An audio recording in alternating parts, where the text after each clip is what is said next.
بسم الله الرحمن الرحيم والصلاة والسلام على رسول الله صلى الله عليه وعلى آله وصحبه وسلم. السلام عليكم ورحمة الله وبركاته. walaalaha yaashayda sharafta leh meel kasta ood ku sugan tihiin nabad iyo naxariis Allah subxaanahu wa ta'ala dushiina ha ka yeelo dambigeena iyo kii waalidiinteena Allah ha dhaafo barnaamijkeeni xisaabi naftaada intaan la xisaabin ayaad nagala socotaan oo in baryahan dambe kaga hadlayno بعض الفوائد أي ليهين أشياء مقرنة خاصة سيدا درتين ما أنتم حرمين أنه كهذا أرن إلهي سبحانه وتعالى أما قيد إلهي سبحانه وتعالى قرآنك إن بدن وكشجي أنت أن رادني أن بارينا تضوم ميلاد إلهي سبحانه وتعالى وقيدك أو كشجي أو قرآنك أو كشجي أيان كسو هلي وأنا لقي أبا إنك بدن لقى نبينا عليه الصلاة والسلام وكهذي ومدة كلام أهين سومالدنا geedkaas in badan ba aad loo ixtiraamaa in badanna waa laga hadlaa geedkaas ilaahay subxaanahu wa ta'ala quraanku wuxuu ku yiri Allahu nuuru as-samawati wal ardi mathalu nuurihi kamishkat fiha misbah المصباح في زجاجة الزجاجة كأنها كوكب دري يوقد من شجرة مباركة زيتونة أي إلهي سبحانه وتعالى أوليه لا شرقية ولا غربية يكاد زيتها يضيء ولو لم تمسسه نارا نور على نور يهدي الله لنوره من يشاء إلهي سبحانه وتعالى مثال أي شيء وإسكجا ورمي يسوي إلهي سبحانه وتعالى أو كسو قاتل مركز دمنا سليد أما جيتك لجهز الزيتون كأو إلهي سبحانه وتعالى أو كجورمي مركز دمنا أولي سليد ذا إلهي سبحانه وتعالى نظيف تدرت أيابا وحي كسيجتي إن أي افتيمسه يضع الشدين أما الضبع لتابسين سداسو كلا سورة الأنعام أيا إلهي سبحانه وتعالى أو كجهليا ومن النخل من ضلعها قوان دانية وجنات أعناب والزيتون والرومان أيها إلهي سبحانه وتعالى وصوتري جيد بدن أيها إلهي سبحانه وتعالى كجهلي سيدا سوكلا إسلام بعد سورة الأنعام وهو الذي أنشأ جنات معروشات وغير معروشات والنخل والزرع مختلفا أكله والزيتون والرومان بإلهي سبحانه وتعالى سورة النحل أيها إلهي سبحانه وتعالى ومركل كجهلي ينبت لكم به الزرع والزيتون أيها إلهي سبحانه وتعالى أوليه سورة التين أي نقانو والتين والزيتون أيها إلهي سبحانه وتعالى وكب الله سيدا درتت سورة العبس والزيتون ونخلا أيها إلهي سبحانه وتعالى قيد كأس أي نكور رمينه الزيتون كليلهذو ودنفر بدن وكبح آيات شرته إلهي سبحانه وتعالى انتث ومثل أو تلماما أيو قرآن كإنه وشيء نبينا عليه الصلاة أفضل والسلام حديث لقورنيو وحوليه النبي عليه الصلاة والسلام واحد عنتان زيت مقرنس الزيتون كليلهذو فإنها شجرة مباركة بإلهي سبحانه وتعالى ليهي وقيد بركة سوية وآيات القرآن كنا أي حوجينيسو أي تلماميسو قيد كإلهي سبحانه وتعالى وانت بدن إنه قبورنيو نبينا عليه الصلاة والسلام أوليه كل الشذا وعنا لأنه وحوي وجد مبارك أين رنا مانتا إنينو إن يركتها تابنا أضو نفط هذا حسابي زيتونك سليد اللي يهذو وندتوسيا وجد كاس أما سليد أس أركي ساموية نوعية فربضن أنواع كثيرة أي لا ذهي تنوحوي دتك شرمك تشوجو وذي قانان ولمنا وحوي وبيو تكلا عادي وكير قال سنتهي مركات سؤال ذي نسيد إنتان لك بتكسو قاطع مسمى بس وقاطع تبع وحكلا ولا جهلا شو كان ذا عربت مروكانك يضع lasoo miiray oo wax ma garanaysa warshad aan soo galin imika tan warshad bay soo gashay taasina waxa weeye ma xadidna warshad may soo galin iyadoo la soo miiray oo caagada ku jirta ayaad arkaysaa wayna kala qaalisan tahay qaar baa €12 kiiloogi laga siinaya sidaa darteed inaad aan ku dadaalo geedkaas ama saliidaas sida gurigeena looga heli lahaa iyadoo oo midhaan uu jirta oo waad aragteen waa la isticmaalaa dadka aan Soomaalida ahayn baana aad u isticmaalaa sida khaasatan Carabta iyo wadanadan aan joognay imika Jarmalka kale aad baa looga isticmaalaa iyo wadanada ma garanaysa Yurubiyaanka aad baa looga isticmaalaa laakiin Soomaalida waxaan filayaa inta aan Soomaaliya joogay midho uu geedkaasi leeyahay ma arag saliid iyadu ma garanaysaa dadka qaar ay yiraahdaan saliid seed oo daasada ku jirto oo la keenin jiray cuntadana inta badan aan lagu darsan jirin oo ma garanaysaa dadka cilaajidii waxaas isticmaali jireen iyo dadka ma garanaysaa qaar oran jireen waa lagu subkadaa qaar ku oranaya dibadda loolama baxo qaar ku oranaya waa lagu madoobaadaa laakiin waxaan tilmaamaynaa markaa ilaa 10 faa'iidooyin oo aynu ka soo helnay ilaahay subxaanahu wa ta'ala ana quraankiisa inoogu tilmaamayo yani inoogu ma garanaysaa amaanay nabiguna calayhi salaatu wasalaam uu leeyahay cuna oo ku dhaashada oo marsada intaas baa laga soo istinbaaday saliid saytuunka waxyaabaha ugu faa'iidada badan ee lambar 1 saliideeda inaad liindhanaan yar liindhanaan aad ku tuujisid malqaada aad ku shubtid saliida liindhanaan aad ku tuujisid subaxii kastana aad isticmaashid waa qaab oo caadi baad u laqaysaa qaabka labaad oo ah inaad saliidda ku shubtid liin dhanaan sidaynu sheegnay oo aad ku luqluqato subax kasta waxyaabaha ay ka dawo tahay waxa weeye cunaha oo ku xanuuna ama ma garanaysaa cuno xanuunka waxa kale oo ay ka dawo tahay af urka waxa kale oo ay ka dawo tahay ilkaha oo ma garanaysaa ay kaaga dhashaan ciridka oo ma garanaysaa ku xanuunsada oo ciridku uu qodmayo iliguna marka dambe uu keligii bannaanka intuu soo baxo uu soo dhacayo dawo ayay ka tahay marka in lagu luqluqdo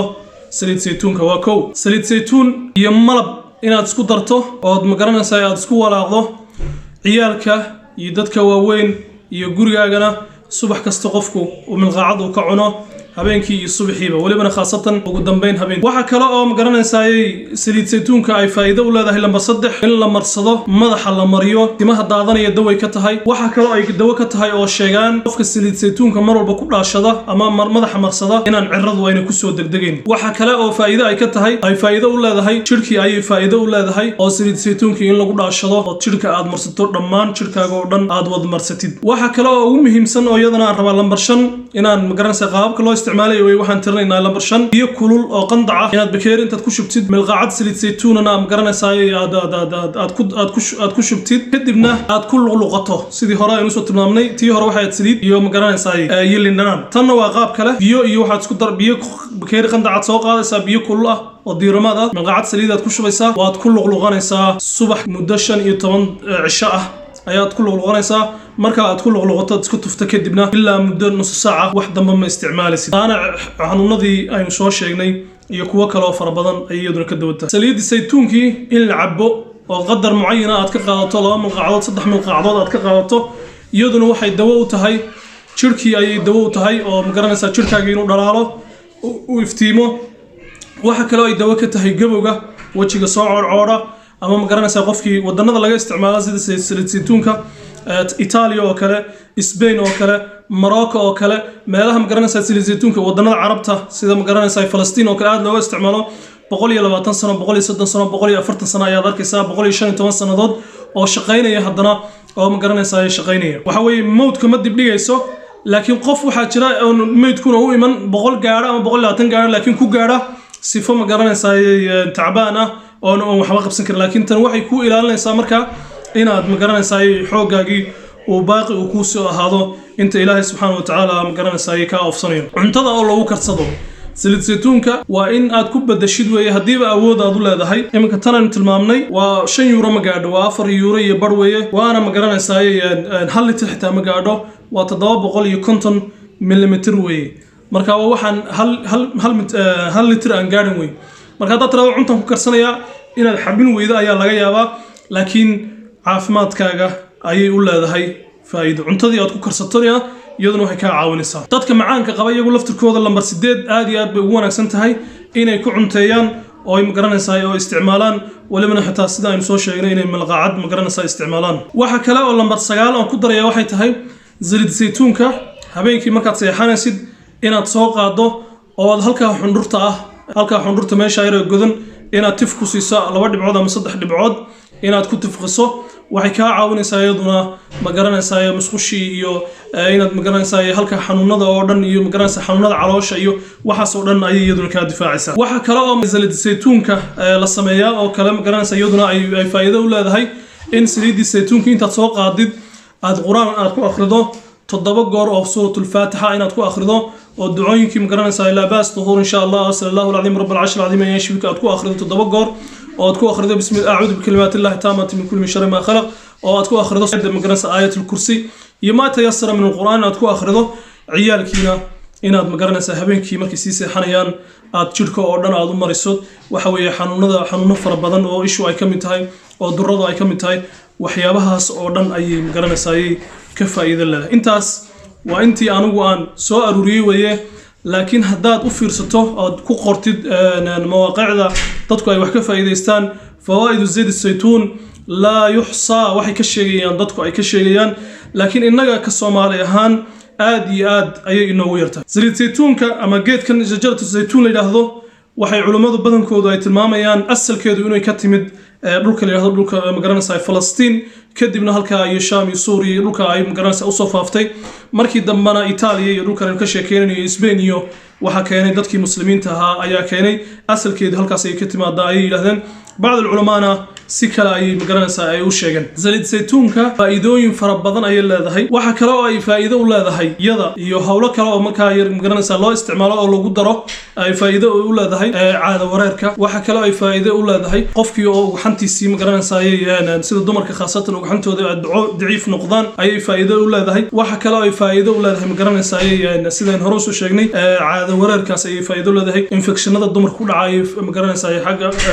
ilmagaleentki kaga dhacay faa'iido u leedahay iyada oo waxyaabo kale oo farabadan lagu daro qaab loo isticmaalayo ay jirto oo halkan aynu ka sheegi karin qofkii u baahan magaranaysa iyadana talooyinkeeda waa la siin doonaa waana magaranaysa laga caawin doonaa hadii Ilaahay subhanahu wa ta'ala ka raal noqdo walaashayda muslimada ahay walaalkayga muslimka ah zalid saytuunku waxay leedahay faa'iidooyin aan la soo qiyaasi karin toddoba meelood oo quraanka Ilaahay subhanahu wa ta'ala kamidana Ilaahay subhanahu wa ta'ala marna isagu midaal ugu soo qaadanaya marna la inoo sheegayo marna la inagu boorinayo ay ku soo aroortay lama soo koobi karo nabiguna kaleey salaatu wasalaam wuxuu yiri ku dhaashada oo marsada jirkiina cunana buu yiri laana waxa weey waa shajaratun mubaaraka sida Ilaahay subhanahu wa ta'ala quraanka uu ku sheegay sida darteed gurigaaga ayaan laga waayin inaad aad iyo aad u isticmaasho isku day inaad mar walba ku dhaashato isku day waxa weeye wadankan ama wadanadan aan joogno maanta aad baa looga faa'iideystay saabuun bay leedahay laga sameeyay waxa laga sameeyay karamiya ayaa laga sameeyay waxyaabo fara badan baa laga sameeyay waxa kale oo aynu sheegnay qofka ku dhaashada saliid saytuunka madaxa marsada inaan cirrada aynan magaranaysa ay ku soo degdeginin waxa kale oo ay ka caawin kartaa waxyaabaha kale oo xanuunada kale ee madaxa ku dhacana iyadana way ka caawinaysaa inay ka hortagto waxaan rajaynayaa insha Allah bidaartana inay ka hortag wanaagsan ay u tahay marka hal la qaato hana magaranaysa la soo dardaaro hadii uu ku qanciyay videogan ama in uu wuxuun aad ka faa'iiday walaalaha kale la sii wadaag si ajarku anna uu igu bato idinkuna aad ajar fara badan aad u heshaan walaalkiin Cabduqani Xoosho idila weeye assalamu alaykum wa rahmatullahi wa barakatuh